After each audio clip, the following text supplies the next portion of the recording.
You ever wonder what's really going on inside your computer? I mean, deep down? Well, buried inside your Chromebook settings, there's this secret message. It's like its digital DNA. It spells out exactly what it is and what it's up to. So let's get into it and start decoding. Okay, so if you go looking, this is what you'll find. Yeah, it looks like a total error, right? Just this giant wall of text and code that makes no sense. But here's the thing. This isn't gibberish. It's actually a secret language your device is speaking.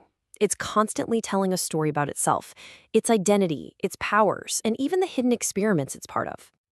So what secrets is your computer actually telling you?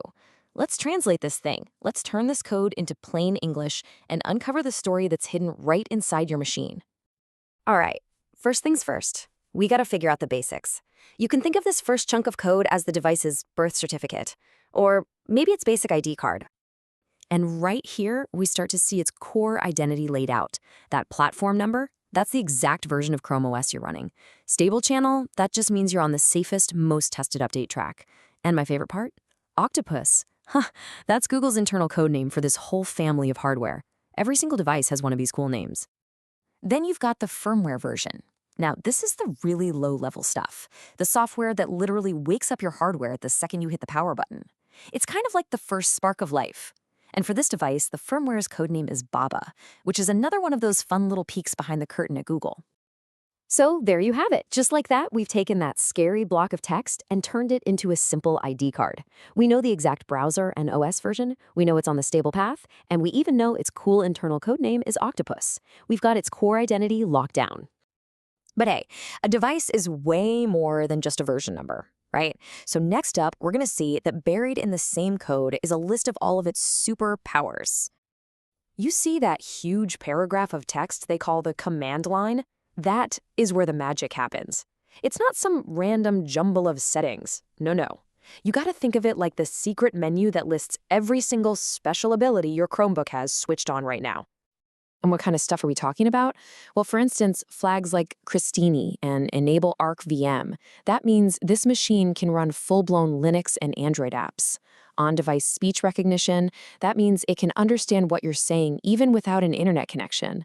Then you have things like Smart Dim and Nearby Presence, which show it has these intelligent features to manage its screen and connect to other devices around it. It's all spelled out, right there in the code if you know where to look. Okay, so we've covered identity, we've covered special abilities, but what about that last, most cryptic part of the code? This, my friends, is where we get an exclusive peek inside Google's secret laboratory. Remember these things from that active variations list? They look like total gibberish, don't they? Like a password someone just mashed on the keyboard and forgot. Just these long, seemingly random strings of letters and numbers. But I promise you, they are anything but random. So what on earth is a code like this actually for? I mean, it's not identifying the device, and it's not a feature we can just turn on and use. Its purpose, well, it's actually way more interesting than that. It all boils down to this thing called A/B testing. See, companies like Google are always trying to make their products better. So to do that, they'll show a small group of users, we'll call them Group B, a new experimental version of a feature. Meanwhile, everyone else, Group A, just sees the old one. Then they sit back and measure which one works better. Simple as that. Okay, so each one of those cryptic codes we saw, that's basically your ticket into one of these experiments. That code tells Google servers, hey, this device right here, it's in Group B for this specific test. And that test could be for literally anything. A new color for the login button, a slightly different font, or maybe a totally new, faster way to load websites. So just how many of these secret experiments is this one device a part of? We actually went through and counted them from the manifest. 100 and 129. Yeah. Right now, at this very moment, this single Chromebook is participating in 129 different live experiments.